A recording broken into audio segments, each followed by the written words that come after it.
Hey guys, welcome back. We're in week 2 of iRacing's 2025 Season 4 at Orschersleben with the Mazda MX-5 on a fixed setup.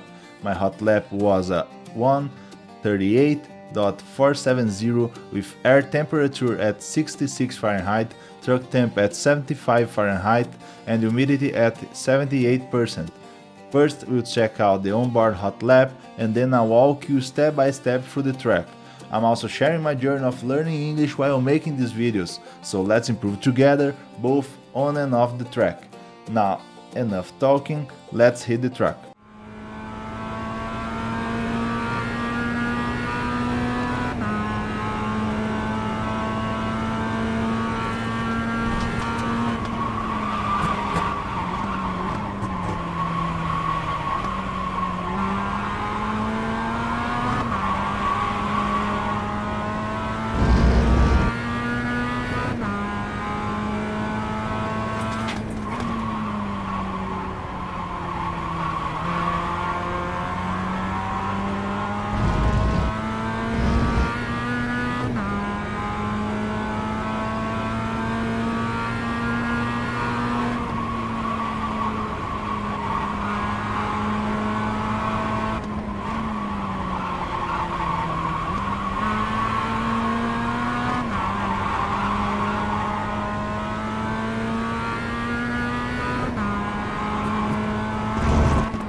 So this week we are at Orschersleben. Turn 1. The reference for turn in is the end of the service road. While I'm already turning the car, I brake with about 10% brake pressure briefly to transfer weight to the front and help point the car.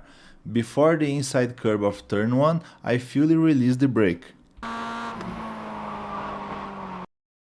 Turn 2, right after the curb I start braking again, this time with 100% brake pressure, downshifting to second gear, aiming to go over the drainage grate but avoiding the yellow sausage curb. I release the brake slowly and let the car roll until I cross the yellow line, then I downshift to first gear to scrub off a bit more speed. At this point it's normal for the car to drift away from the inside curb.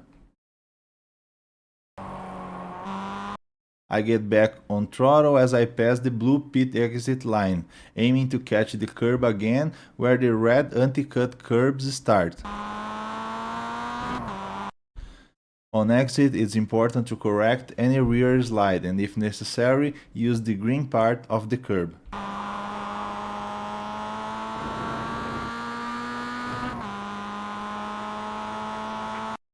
Turn 3, brake at about 80% pressure, halfway along the entry curb, downshifting to second gear and releasing the brake gradually.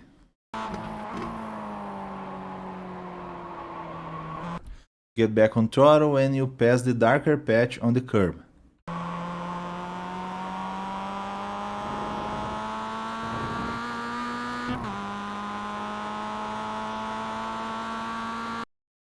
Turn 4, 5 and 6.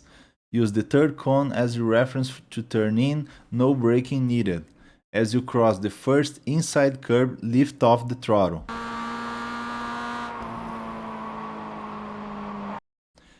As you cross the second inside curb, get back on the throttle smoothly, squeezing the pedal to keep weight on the front end. When you cross the third and final curb, start braking for turn 7. Turn 7.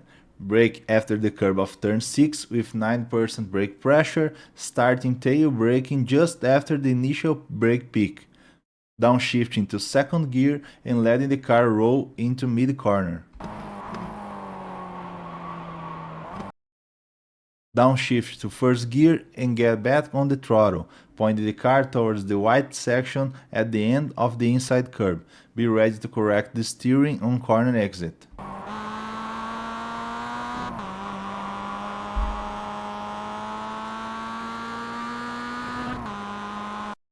Turns 8 and 9, stay on throttle as you pass close to the anti-cut curb of turn 8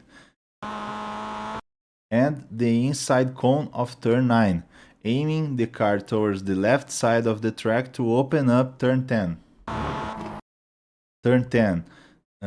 This is a key corner since it leads onto the back straight, which set up a strong overtaking opportunity.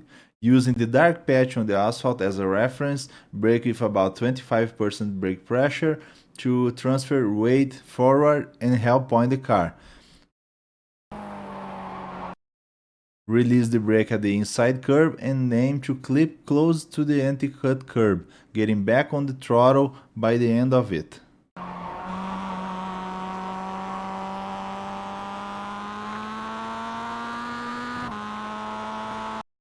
Turn 11, brake just after the tire marks on the asphalt with 80% brake pressure, downshifting to third gear and already starting tail braking. Point the car towards the end of the anti-cut curb and get back on throttle before the inside curb, staying on the right side of the track.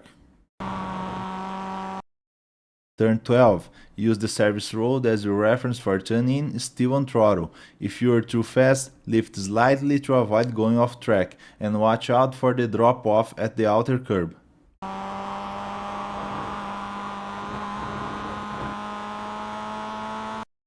Turn 13, at the post, apply the minimum brake pressure, just enough to transfer weight to the front, around 2% if possible. Get back on the throttle before the inside curb and let the car drift out to set up turn 14. Turn 14, at the white line, brake with 90% brake pressure, downshifting to second gear and releasing the brake gradually. At the end of the green curb, turn in. Aim to pass close to the end of the anti-cut curb while already accelerating.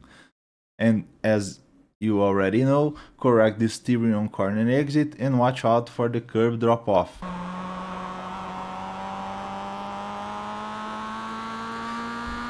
That was a lap around Orschersleben. Thanks and see you next time.